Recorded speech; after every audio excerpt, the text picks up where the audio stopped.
וואי, כמה דברים בא לי לדבר איתכם היום, והם גם נושאים סופר מעניינים, סופר גדולים, סופר חשובים, שאף בן אדם בעולם הזה לא יכול לא להתעסק בהם במוקדם או במאוחר, וזה כל הנושאים של מה הייעוד שלי, למה באתי לעולם הזה, מה אני עושה פה, מה אני אוהב לעשות, מה התשוקה שלי, מה העבודה שאני צריך ללכת עליה, מה הכיוון שלי, ואלה נושאים שהם סופר חשובים, גם לאיכות חיים שלנו וגם כדי להרגיש שאנחנו מגשימים את עצמנו. אז בואו נתחיל. יאללה, אז אם אני מסתכלת כל פעם הצידה, זה בגלל שיש לי פה את המחשב עם כל הנושאים וכל הדברים המעניינים. אז מה שהוביל אותי בכלל להתעסק בכל הנושא הזה, זה בגלל שאני אישית, כל החיים שלי, אני לא יודעת אם להגיד כל החיים שלי, אבל היה בי איזשהו מקום שכל הזמן היה בחיפוש של מה הייעוד שלי, כאילו מה עושה לי טוב, מה אני יכולה לעשות, גם אם זה בחינם לכל החיים. כי הרי יש את המשפט הזה שאם אתה עושה את מה שאתה אוהב, ואתה עובד במה שאתה אוהב, אתה לא מרגיש כאילו שאתה עובד, זה כאילו, זה החיים שלך, העבודה שלך ממלאת אותך באנרגיה, ולא מרוקנת אותך. ואני כל החיים שלי הייתי איכשהו בעבודות שיותר רוקנו אותי באנרגיה, שיותר באתי וכזה, היה לי נעים הרבה פעמים, אבל לא הרגשתי שהן ממלאות אותי באנרגיה.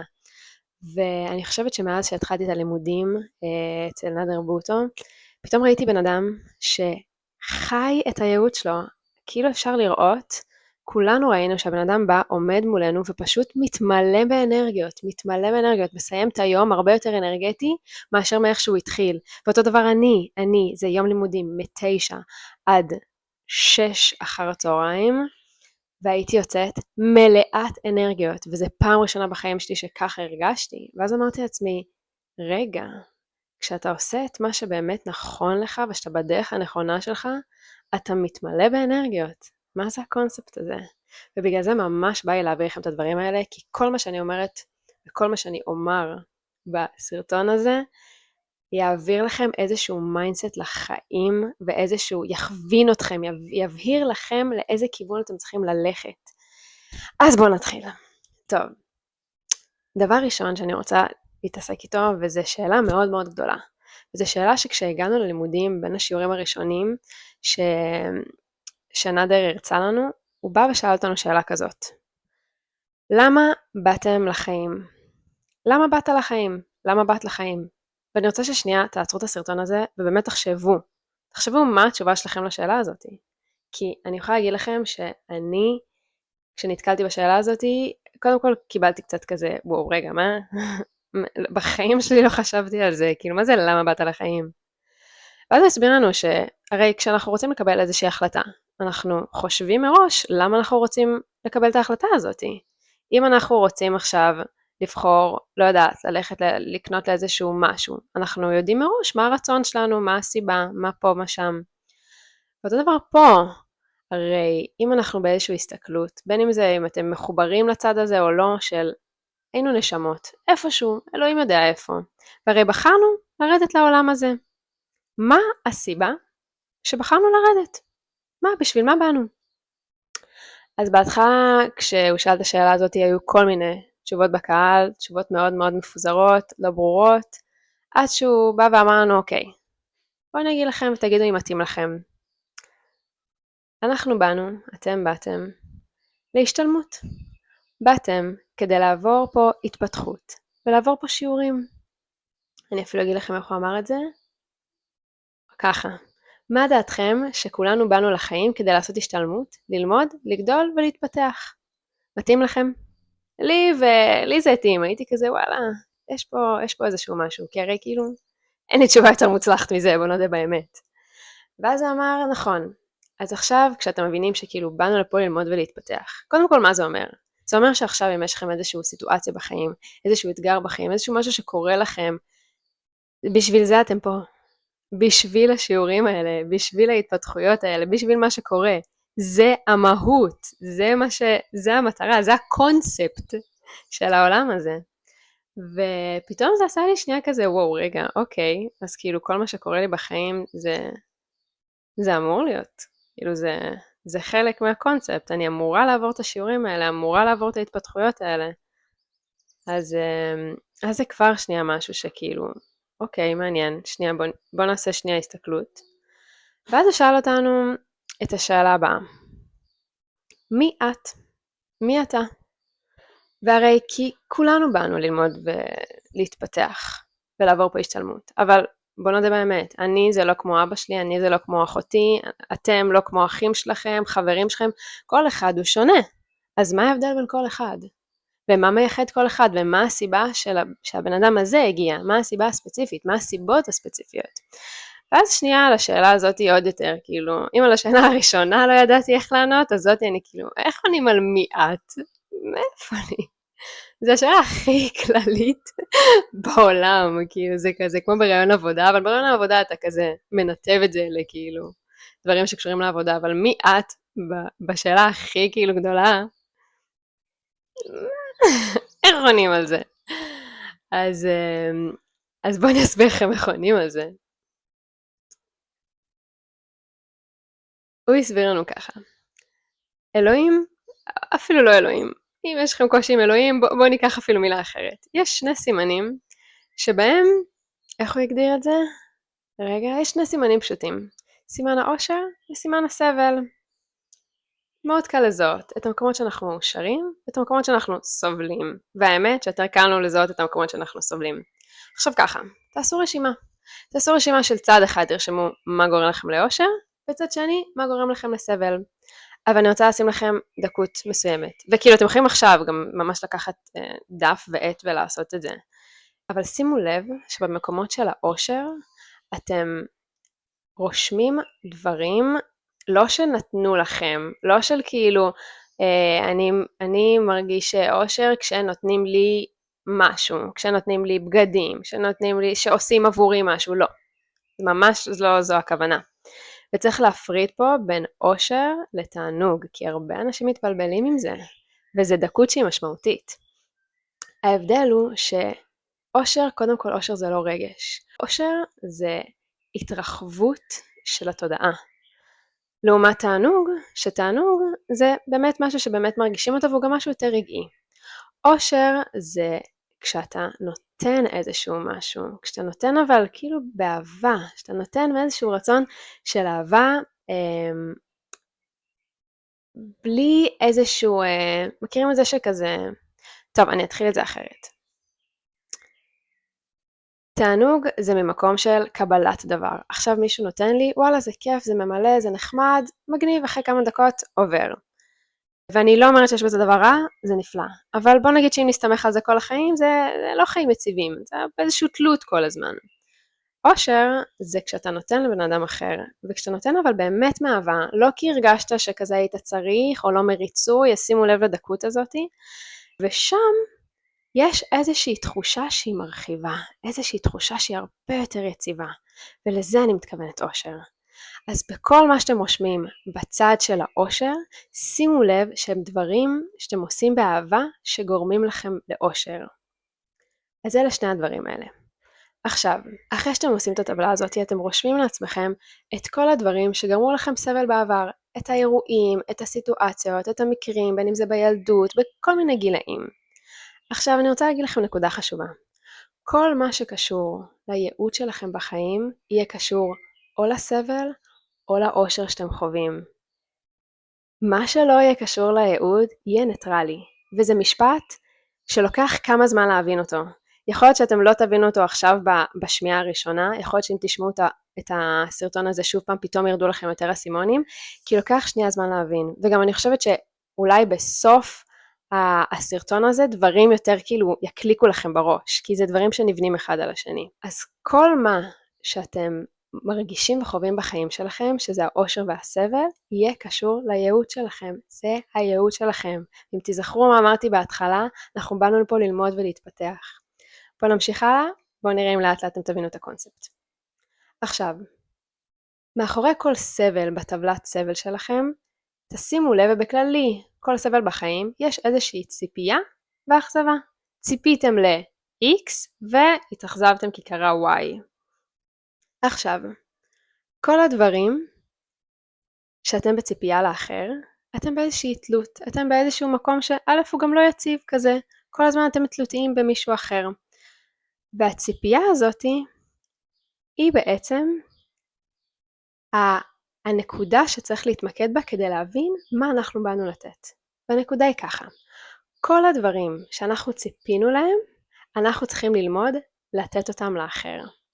זה אומר, יש גם את המשפט שנדר היה אומר הרבה, מה שחסר לך תיתן. וזה נשמע משפט מוזר, של כאילו איך אני יכול לתת אם חסר לי? איך אני יכול לתת? כאילו איך? זה לא, פיזית זה לא אפשרי. ואני רוצה לתת לכם דווקא דוגמה. מכירים את זה שאתם נותנים לאיזה חבר עצה, או לאיזה חברה כזה, ואתם כאילו נגיד, אני בן אדם שמרגיש נורא אבוד בחיים, ויש לי חברה גם שמרגישה אבודה בחיים, ואז את כאילו נותנת לה עצות וזה, תקשיבי, תעשי ככה וזה, ופה ושם, ותוך כדי שאת נותנת לה את העצות, את מרגישה בביטחון, את מרגישה בפה, את מרגישה בשם, וכאילו בתכלס הסנדלר הולך יחף, אבל את מרגישה שכאילו, את כל האדרנלין, ואת אומרת לה, תקשיבי מעולה, תעשי ככה וככה וככה, ואת עוזרת לה, והנה, עזרת לה, למרות שאת בעצמך מרגישה עבודה, והיית שם בתחושה של הביטחון, ובתחושה של הבהירות, ואחת לבוא ולתת לה את הדברים, שבלך ביום יום חסר. וזו הנקודה, שלא באמת חסר לכם כלום. אנחנו בעצם, זה איזשהו, דמיינו נהר שזורם כל הזמן. הטבע של נהר הוא לזרום. הוא לא צריך לדחוף אותו, לא צריך לעזור למים ככה, לא, הטבע שלה הוא לזרום. אותו דבר אתם זה הנהר בסוף המטאפורה, כי הטבע שלנו הוא לזרום, הטבע שלנו הוא לנוע, הוא לא לעמוד במקום, זה הטבע שלנו, אנחנו לא צריכים לדאוג מלהיות תקועים, מה שתוקע אותנו זה כל מיני חסימות, החסימות האלה זה חסימות, אתם יכולים לקרוא לזה חסימות אנרגטיות, יש מרידיאנים, יש צ'קרות, לא ניכנס לזה, אבל החסימות האלה הם בגלל כל מיני דברים ואירועים שקרו לנו בחיים, והחסימות האלה הם כמו אבנים בנהר שמפריעים לנהר לזרום. בן אדם שמרגיש גם תקוע, יכול להיות שיש לו אבן ממש משמעותית שם, וזה מה שגורם לו, אבל הטבע הוא לזרום. אותו דבר פה, אם אתם עכשיו תתרגלו לתת את מה שחסר לכם, אתם תתחילו להיות הדבר הזה. אתם תתחילו להעביר דרככם את הביטחון לבן אדם, את הערך עצמי לבן אדם. אתם תתחילו דרך עצמכם להעביר את זה לאחר.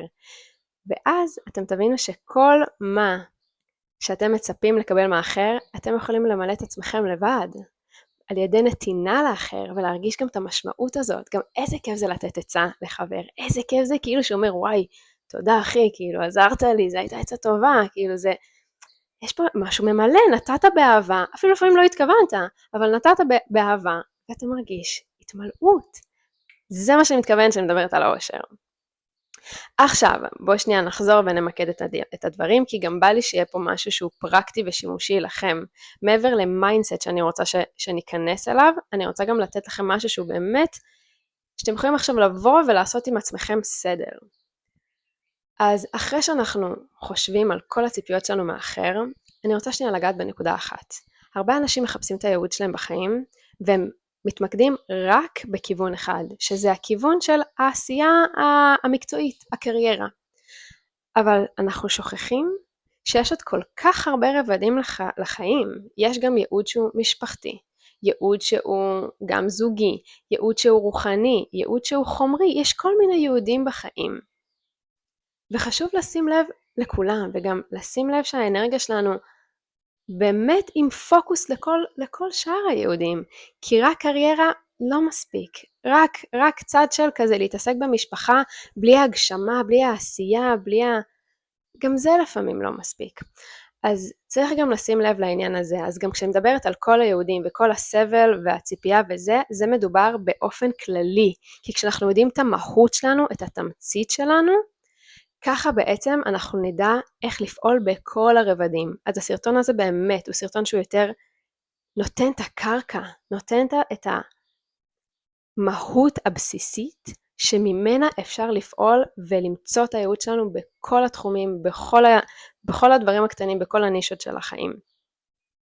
עכשיו אני רוצה לדבר איתכם על משהו שאני ממש הופתעתי, זה היה ממש בשיעור האחרון, היה לנו שיעור עם בן אדם באמת תותח שקוראים לו יונתן כסיף, אני יכולה להגדיר אותו כאיש עסקים, אבל אני לא יודעת איך להגדיר אותו בטייטלים, הוא באמת יודע איך להסתכל על כל העניין של ייעוד.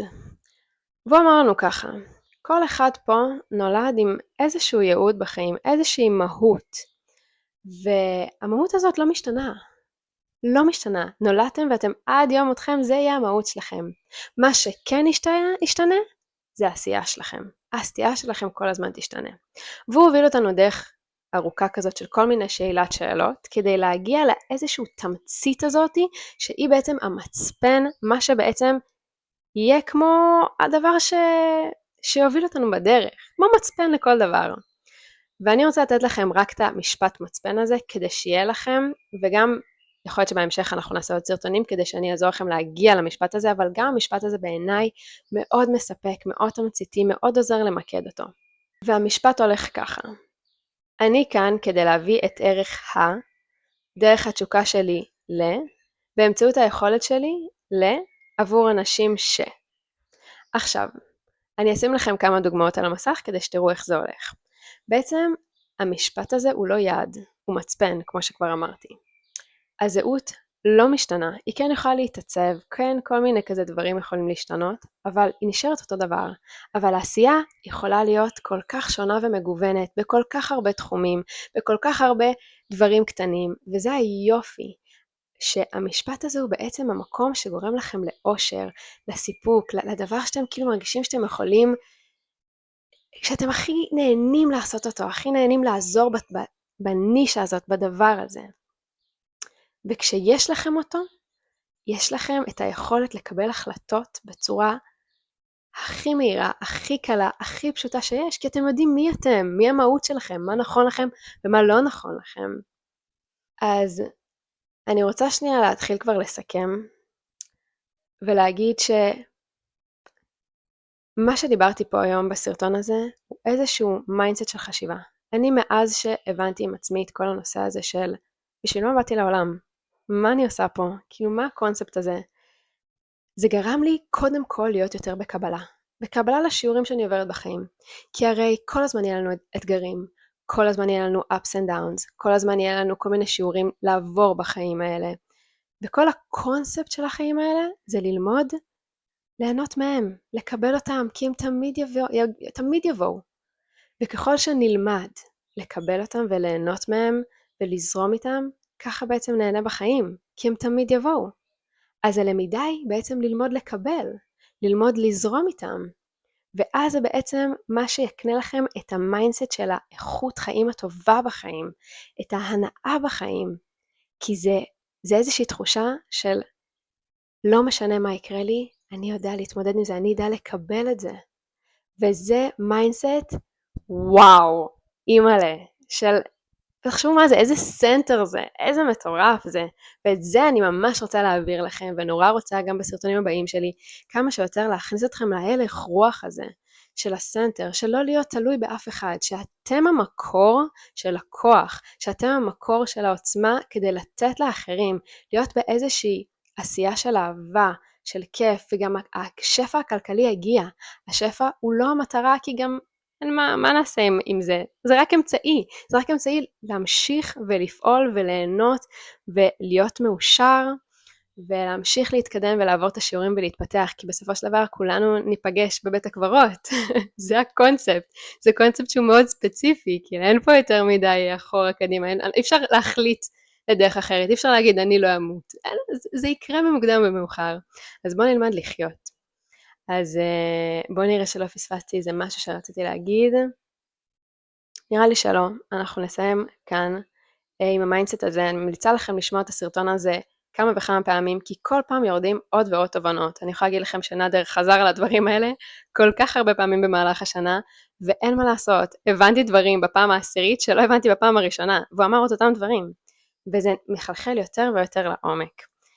אז זו ההמלצה שלי אליכם, תשתפו את הסרטון הזה לכל בן אדם שאתם חושבים שזה יכול לעזור לו, בין אם זה שהוא מרגיש אבוד, בין אם זה הוא צריך את הקרקע הזאת, משהו שיעזור לו להתחזק ולהבין שהוא המקור להכל, ושא' הכל יהיה בסדר, כי לפעמים יש תקופות כאלה שצריך שנייה משהו שיקרקע.